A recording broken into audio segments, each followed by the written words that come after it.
Hi, everyone. I'm Hawa Hassan, and I'm delighted to welcome you today to 2023 Brooklyn Book Festival Virtual Festival Day for a captivating conversation with Maria Bradford, Kenny Gilbert, and Pierre Thiam. If you happen to be in NYC next week, please note that the in-person festival will be held October 1st in downtown Brooklyn. Before we begin, I like to let you know that the books by the authors in this program can be purchased in the link below. So I'm incredibly grateful to be in conversation with three people who I feel are moving the needle forward in the food industry, just not in the space of global fare, but in all sorts of aspects. I like to take this time to ask Maria to start us off with her bio and tell us just a bit more about herself. Hi, my name is Maria Bradford. I'm talking to you today from England, Kent. I was born and raised in Freetown, Sierra Leone. And I've been thinking a lot actually, because somebody was asking me yesterday, when did you start cooking? And I thought, oof, in my book, I talk about starting to cook at 9. But for as long as I could remember, food has always been part of my journey, whether it's doing things like play cook outside in a broken car of my house in Freetown, or coming to England and pursuing an accounting degree, and then later finding food. Food has always been part of me. I started cooking professionally about 8 years ago after culinary school, and really trying to find myself. And I set up a catering company called Maria Bradford Kitchen. And later on, it was rebranded Shwen Shwen, which means fancy, because Sierra Leoneans started hashtagging my food and reposting it on Twitter as Shwen Shwen. So when it came time to rebrand, I thought, if that's the way they feel about their food, I'm going to rebrand and called my food and called my brand Shwen Shwen. So Shwen Shwen started. I got a publishing deal with Hardy Grant about 2.5 years ago, and I started on the journey of Sweet Salone, which was out in July. And that was out in July, and it's available everywhere. And yeah, that's me.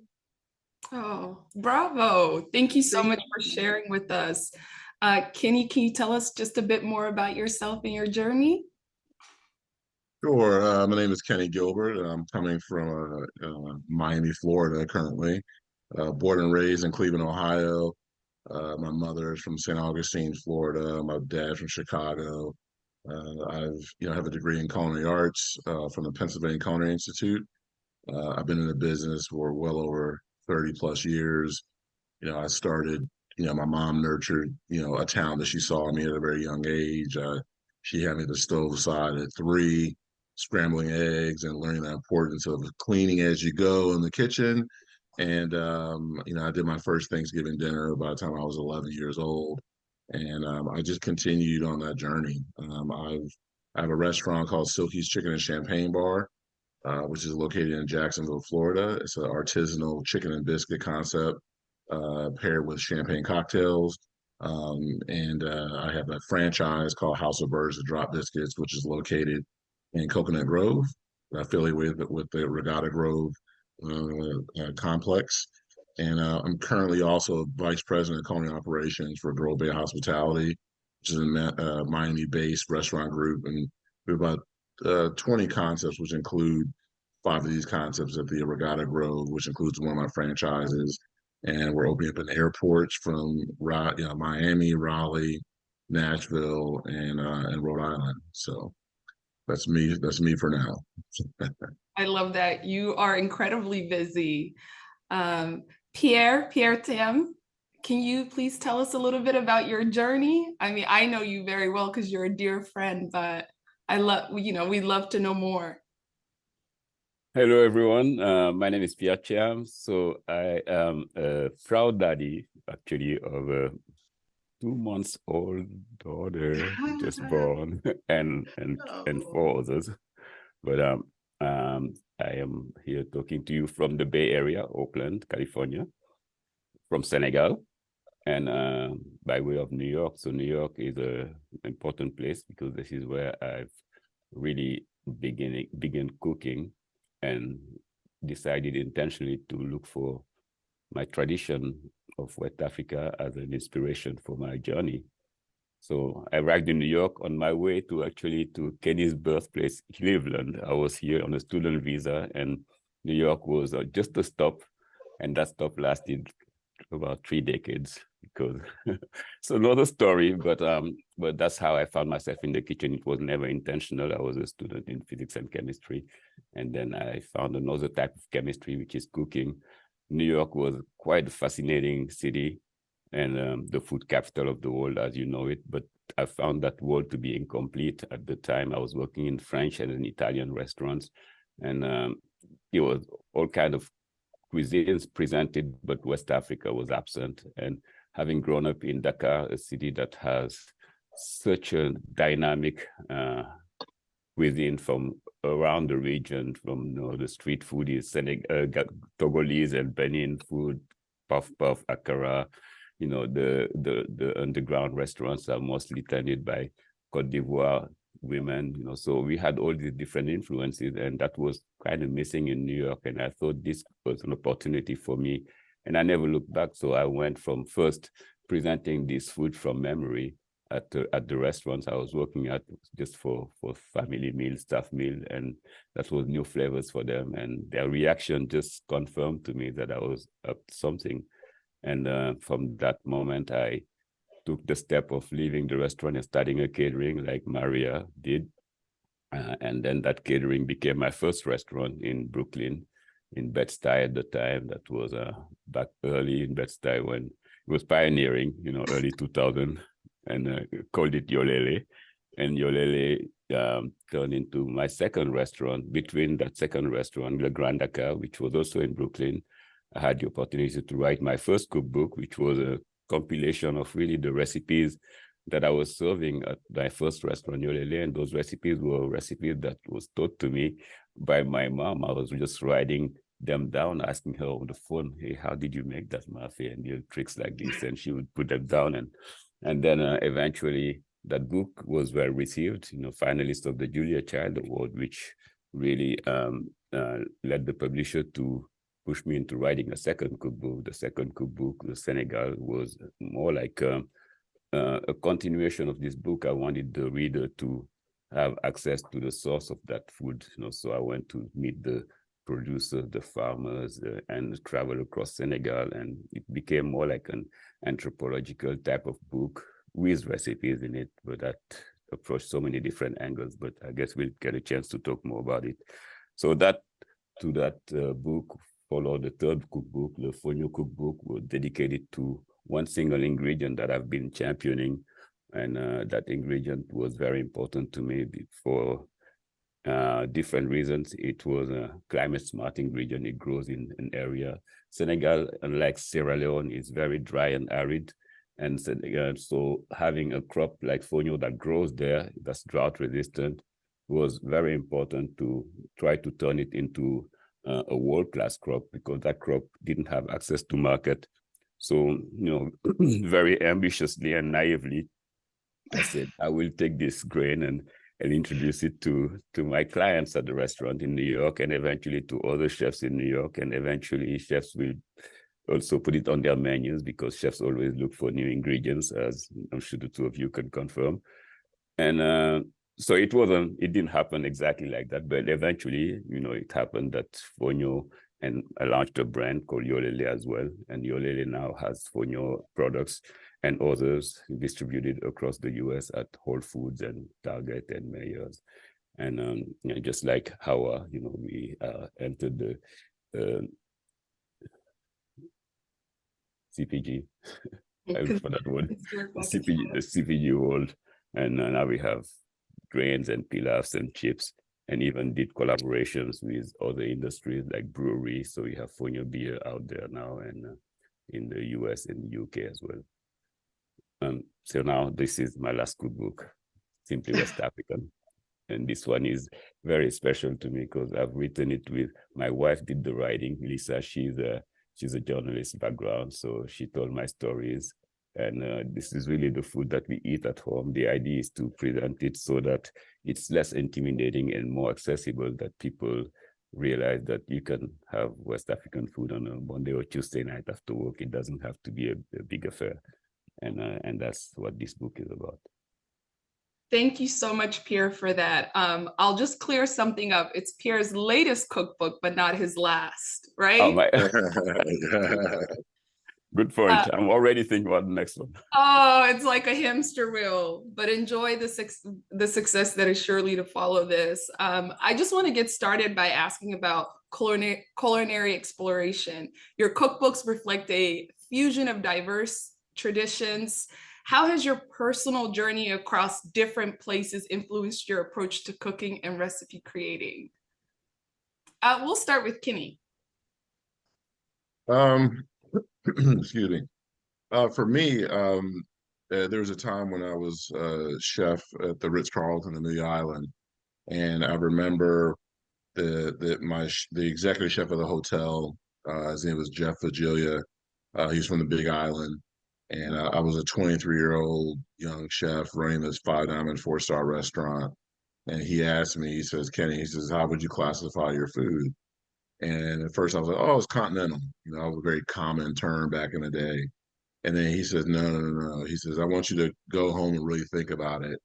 I'm going to come back and give me a response. You know, and I'm running this restaurant, one of 40 in the country that had this rating.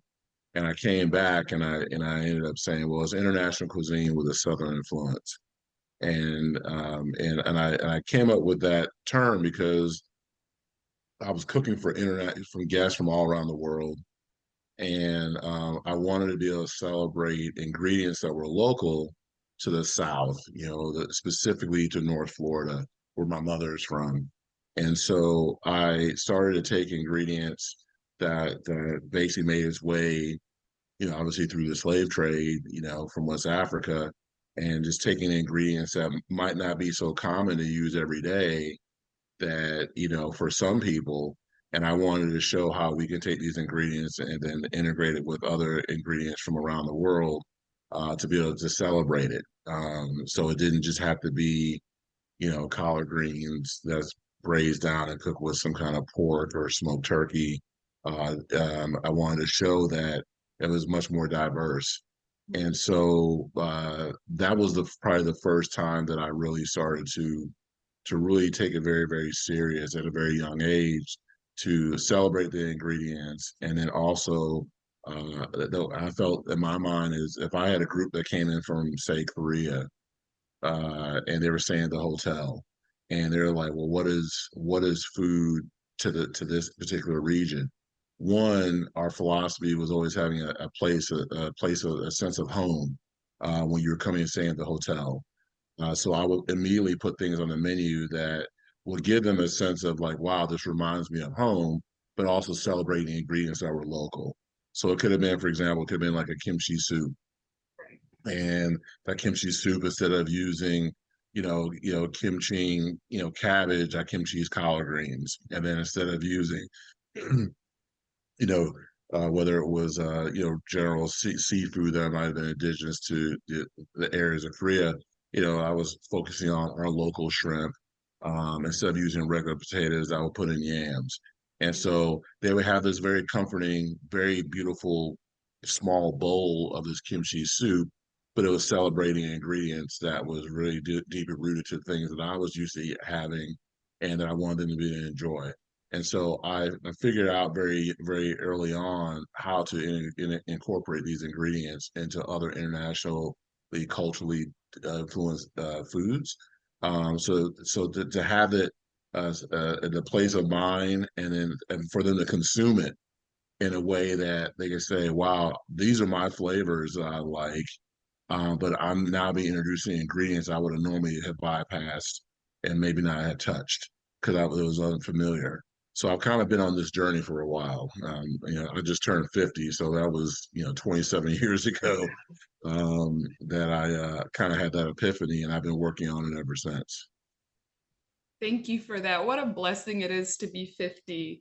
Thank you. I really appreciate that answer. Maria, can you go a little bit into this answer from your perspective? Yeah, absolutely. My food, I learned to cook from my grandmother and my mother. Food was very, very important to us as a family growing up. And I particularly loved learning, especially from my grandmother, because there was always stories around the food. Not necessarily stories about how you cook the food or the recipe, because those were very much guarded. It felt like you have to earn the right to get those recipes from them. But it was more around the stories of, you know, her life through that. Bearing in mind, like my grandmother was born in Guinea, or my great grandmother was born in Guinea, and then her mother came, and then her mother's passed down those stories.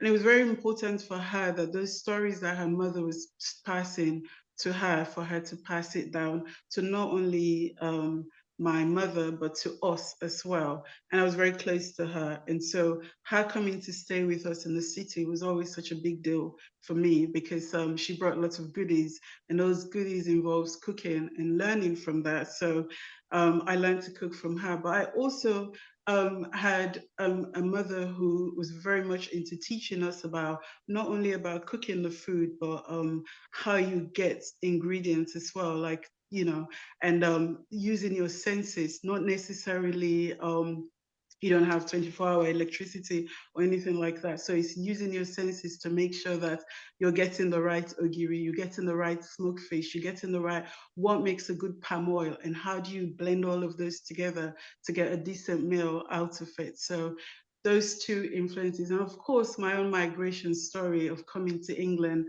as a teenager and finding out I was in Kent, where I had, you know, there was nothing around me that was anything close to what I will get in Sierra Leone, or what I will get in any African country. I was in deepest, darkest Kent, where I would say I was the only Black person in the village. So it's also learning those new ingredients and new things that you've met, and learning very quickly and trying to adapt into making comforting stuff that made you kind of you know, felt like home, because you've missed home, you've left home, and bringing that together. And of course, also everywhere I travel a lot, and every time I travel somewhere, I make sure that there's a cooking class involved, there's a cultural learning through food that is involved. So I learn from that culture, and all of those, you know, I kind of apply to ingredients, and those ingredients in West Africa or in Sierra Leone, it's what influences my food, and it's how I come up with the Afrofusion side of my cooking. If I'm not doing traditional Sierra Leonean food, I'm exploring that side of my heritage, and bringing those learning things, those things that I've learned around the place, and bringing that into those ingredients. Thank you. And Pierre?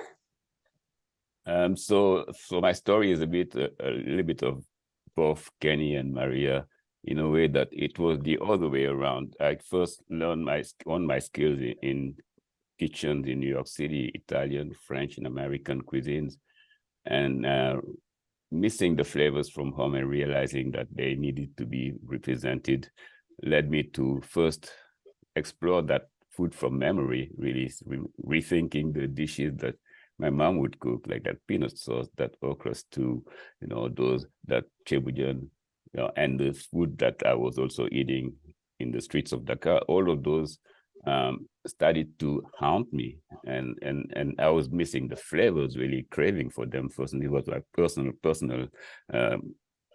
cravings first, and then eventually I started to just call my mom first and harass her. And then after harassing her long enough, I even traveled back home and just intentionally spent time in the kitchen, which was something of a strange thing for someone who grew up in Senegal. You know that cooking is a gender-based activity. You don't see boys and men in the kitchen. It's like it's for women. And so I was this strange guy who had returned from New York and just wanted to spend time in the kitchen, at home in Dakar, and also going in the village where my parents are from and spending time with the aunties in the kitchen. So it was funny to them, but they were generous sharing what they had because they knew that I was serious about what I was doing, and they also had a feeling that I was taking their kitchen, their cuisine, their tradition to a different platform. So that was a mission. It was a sense of mission that I had on me.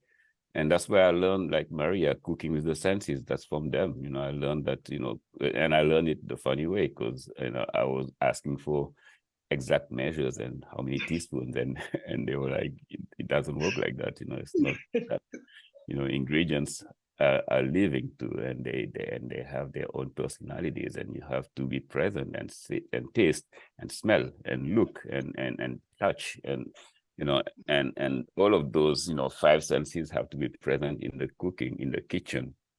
And then you have a sixth sense because you learn to develop your intuition and to listen to that voice that tells you,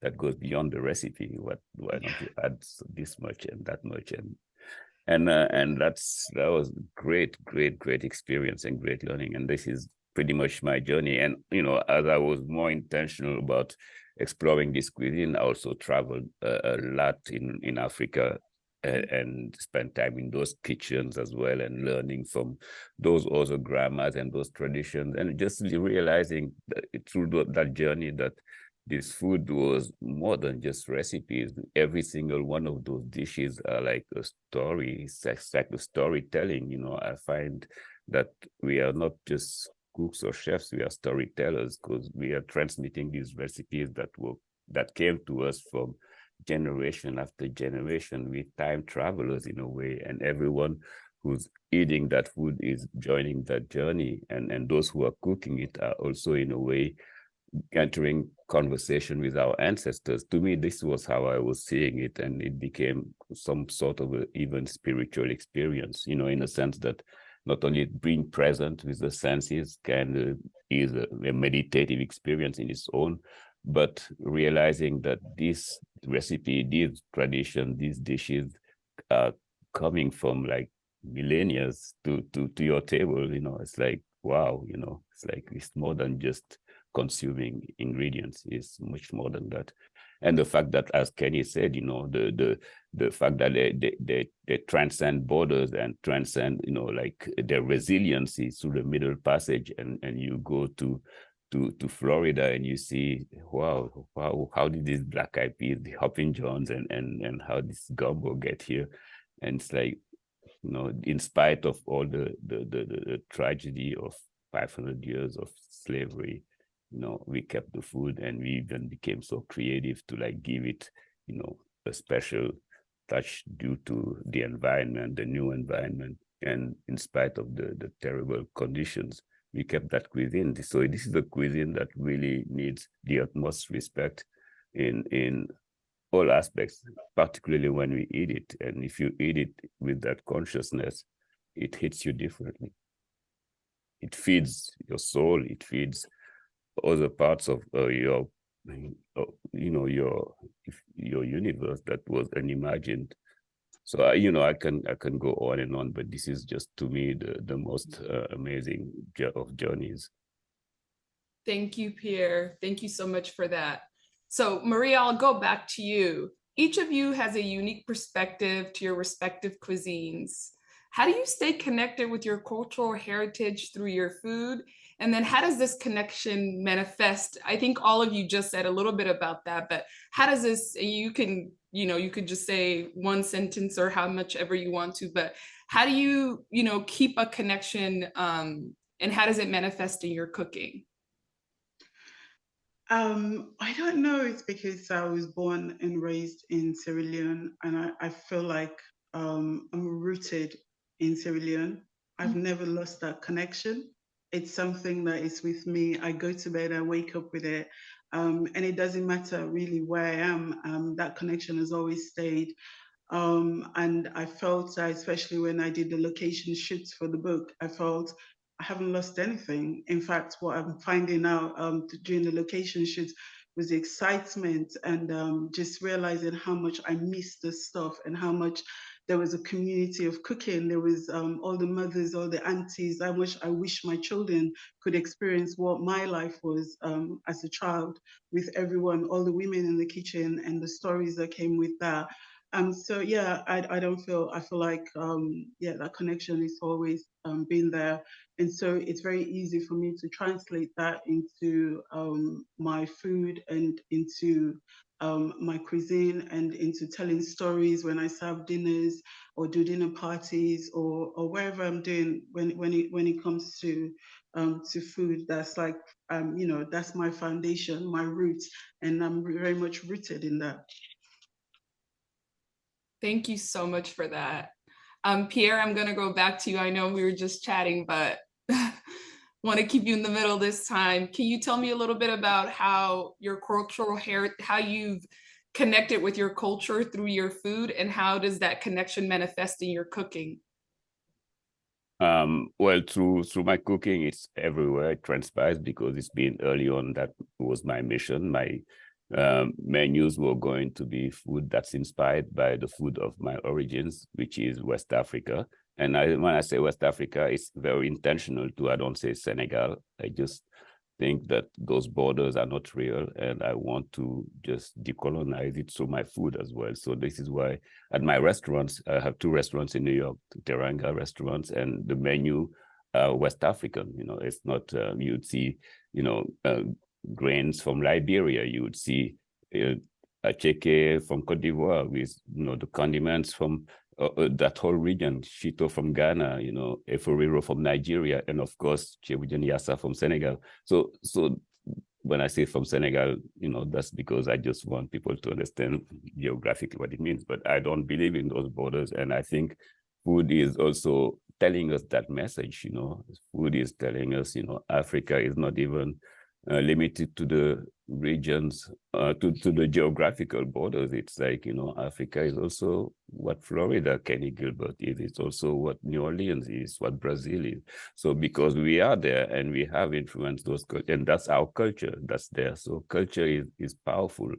And to get back to your question, this is how food is to me too. Food kept me grounded. And I always thought if I hadn't connected my culture to my food, I would probably have been I would have been a different person, and I wouldn't like that person. I would be lost. I would be, you know, a Senegalese kid cooking French cuisine or something.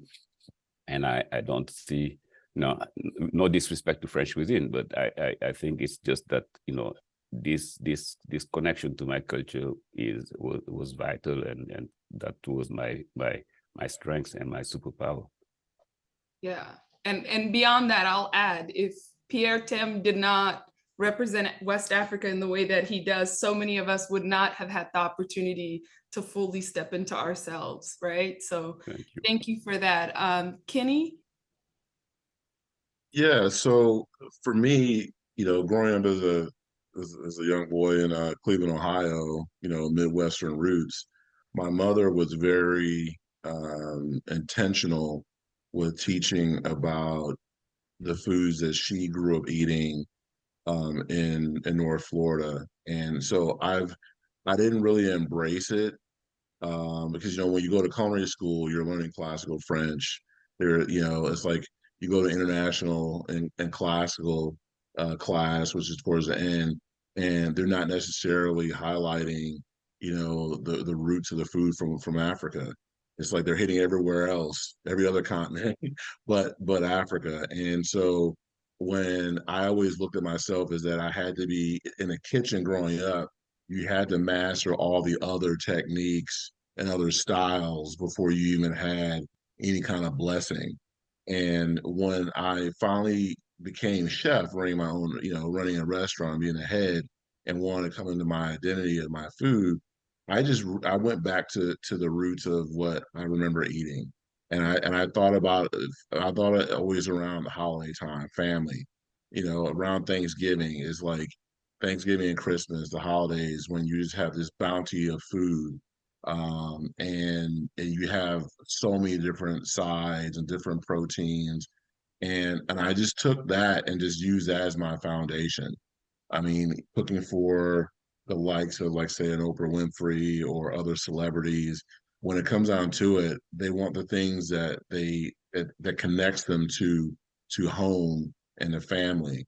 And so I really put a lot of emphasis on, looking at, like, getting, field peas and the different variation of the field peas, and cooking them properly, and making greens different ways, and celebrating whether it's turnip greens and mustard greens, or collards, or adding in kale, or looking at a lot of the root vegetables that are culturally coming from, specific to from West Africa, and making its way over.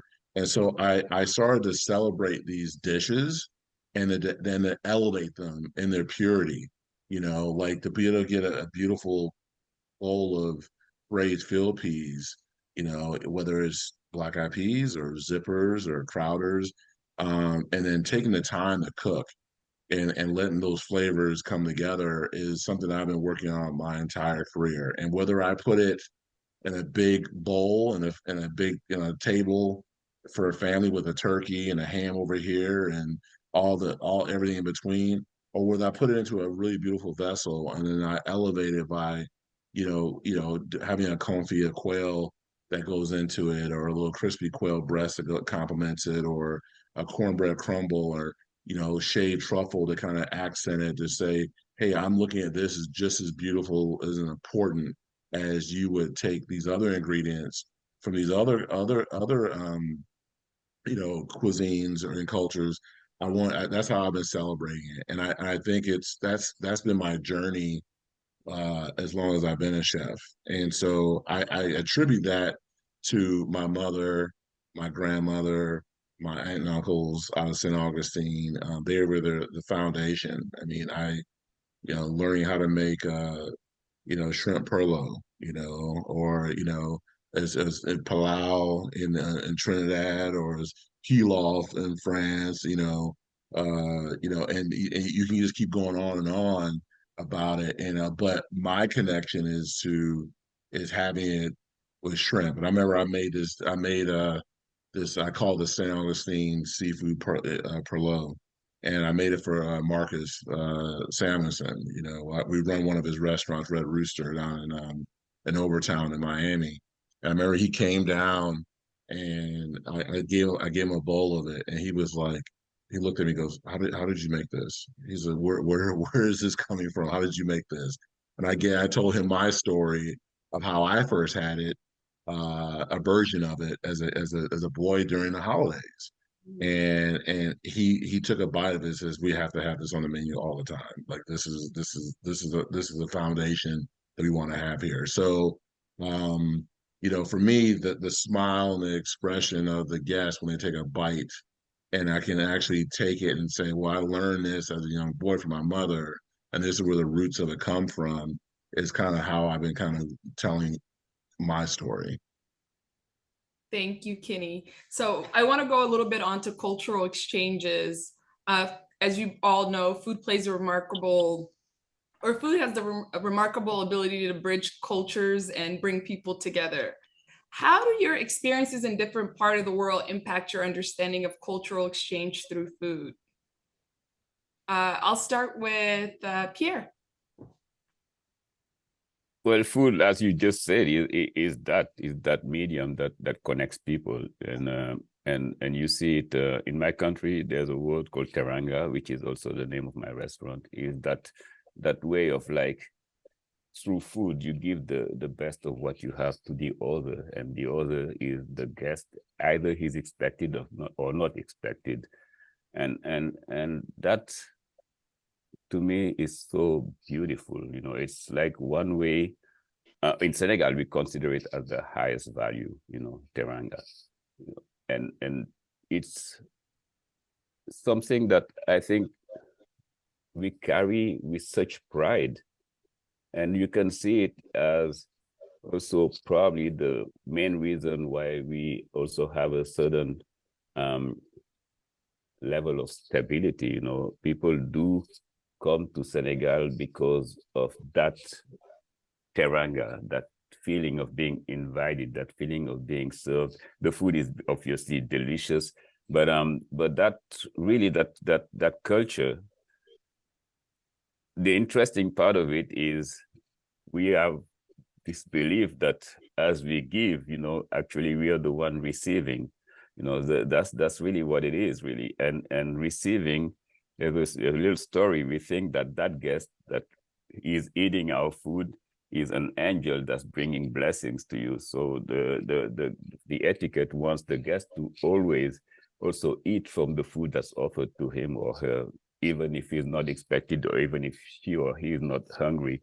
You always have to take at least a bite of that food. So that exchange really breaks any, it's the feeling of trust first and love that always comes with it. And so that's food. To me, it's how I'm inspired to answer your question, Hawa, is this teranga. And you see elements of teranga everywhere you go through food, especially across the diaspora. Is how you talk about Southern hospitality. Everywhere in Africa, you also feel that, people have that particular way of being generous with food, even the little that they have. It's like that's not about being rich, but there's abundance that comes from just sharing your food, and we do have that. It's very, very strange that that food is something that we need to share with other people. We need to eat around. We have that symbolic way of eating around the bowl in Senegal. That's also another way of making sure there's always room for others to come and join. It's not like a set numbers of table, and then if you're not expected, you don't count. There's no plate for you. There's always room. They're always inviting you to come and join. So that's how I see food being that place where everyone is invited and we're sharing and we bring peace through food. Thank you. Kenny, beyond your cookbook and your restaurants, you also engage in teaching and sharing your knowledge. What motivates you to educate others about your culinary traditions? For me, it really started when I was at the Ritz-Carlton in the island. I was teaching a cooking class. It was the second Tuesday and Wednesday of every month. I put together a curriculum for the year, and for me, it was it's kind of this philosophy: as you learn, you teach, and as you teach, you learn. And I thought it was a beautiful cycle. And so I would specifically research other cultures that I had no idea about the culture or the food, just had just an idea. And I would research and study, and then I would turn that into, a fine dining experience that I would teach one day, and then kind of like a banquet, kind of if you're just doing a big party for a large gathering of people at your home, kind of teach you the time management, how to organize that. And I was always so excited about one, going to the library, because back then we didn't really have the internet the way that we did. And I would go to the library, pick up a book and read through the history of different cultures. And then I would study, and then I would break it down, and then add ingredients that basically were more regional, but very still culturally specific. And so it taught me a lot. And I got very excited when I was able to show someone how to do something and they were able to execute it on their own, and they were able to provide nourishment and be able to tell stories through food to their families. And that's what kind of has me excited about cooking. It's always been that. I even told someone has asked me, like, oh, what would you do if you retire, or when you retire? I said, well, I don't think I'll ever really retire. Hopefully I have a bunch of restaurants that I can oversee and whatnot, but I would love to be able to go to a campus and teach, before the students go off to go to their internship or their externship, that I would do a class on really how to get them ready to integrate into that, because I think that's what's missing in these schools. It's like they boost them up and tell them, oh, you're come out making all this money, it's gonna be great, whatever. And I want to be the reality. This is boot camp. I'm getting you ready to really go into a kitchen. The heat, the sharp knives, the intensity of the chefs barking orders at you. How long on this? How long on that? You having to keep things right. I love the teachable moments where You know, I can take somebody at their base and then develop them, you know, through the love of food and telling the story. And so that has always been a motivation of mine. Thank you. Maria, I want to ask you a little bit about your inspirations and creativities. Are there any specific experiences or moments that have led to some of the most memorable recipes that you've created?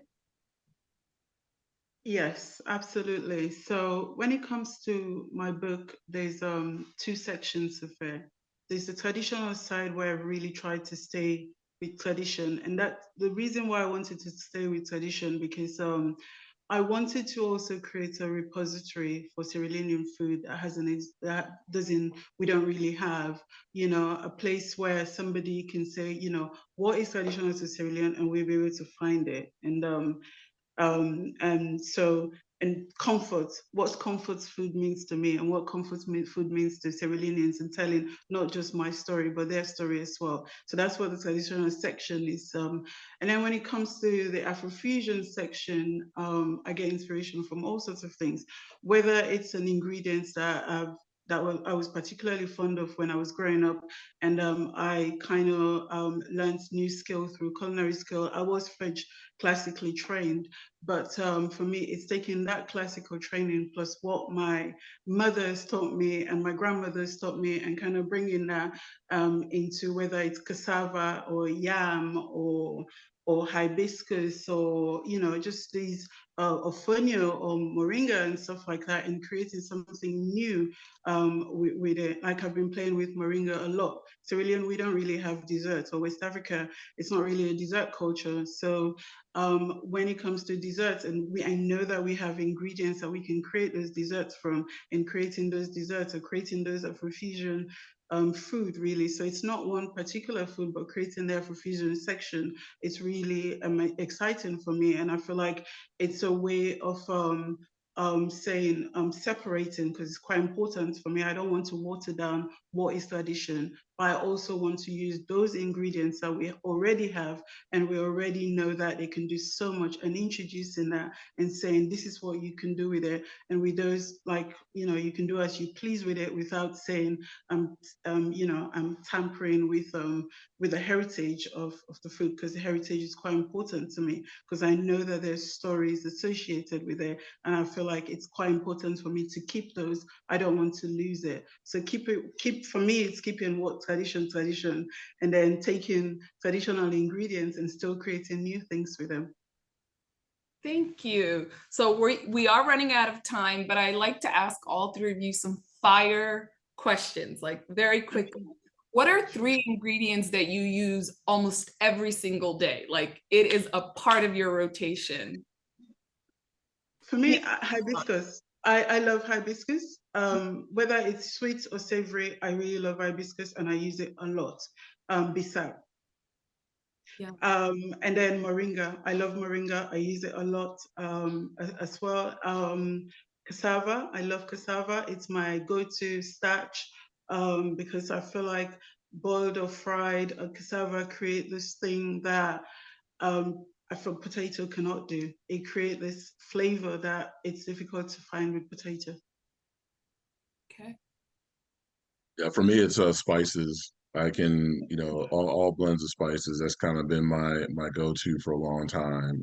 I have my own spice blends, but for me, it starts off with, you know, just good fresh ingredients. But I like to enhance things with different spices. I obviously are going to say fonio. Everyone could repeat that with me. So fonio, yes, and I love okra. Okra is like an ingredient that's not very popular to some people. I just never understood that, but fonio, okra is an ingredient I love to use with. I love black-eyed peas, you know, or kind of cowpeas. And so those are maybe the three ingredients. Spices is definitely something I love, particularly one called dawa dawa. It's a fermented locust bean from West Africa. I love the umami flavor that comes out of it. Thank you for that. And lastly, just very quickly, what advice would you give to inspiring or aspiring cookbook authors and chefs?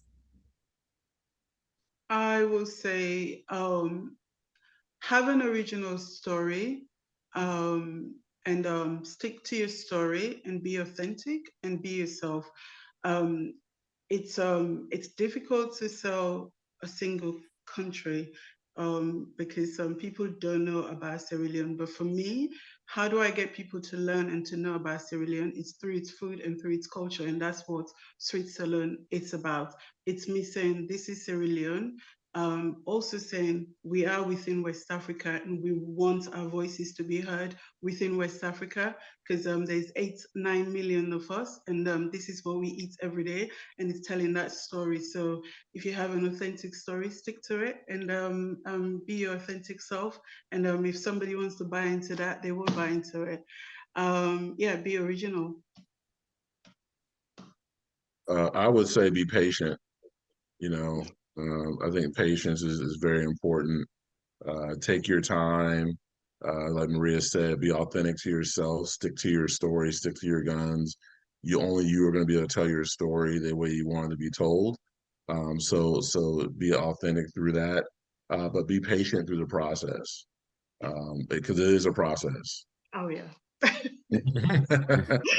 As we all know, right? Yeah, a cookbook Absolutely. it's an absolutely it's a big task to take, and yes, patience is definitely going to be required. Look for inspiration in your tradition, as Maria said as well, and be curious about all sorts of cuisines as well. Inspiration comes from so many different places. So, you know, young one, I would say travel through your food and learn, and then you as you travel, you will find yourself, you will realize that it was there, you know, and you will go back to your tradition, but with that knowledge and that respect for the rest of the world as well. Thank you, thank you, thank you, thank you. Thank you, Maria, Kenny, and Pierre. Everyone, please remember that you can order books in the link below. Please also consider making a donation to the Brooklyn Book Festival, which is celebrating its 18th year of free programming. And remember, if you're in New York next week, the in-person festival takes place October 1st in downtown Brooklyn. Thank you all so much for joining us today. Thank you. Thank you, everybody. thank you. Thanks for having me. Thanks for having us. Everybody.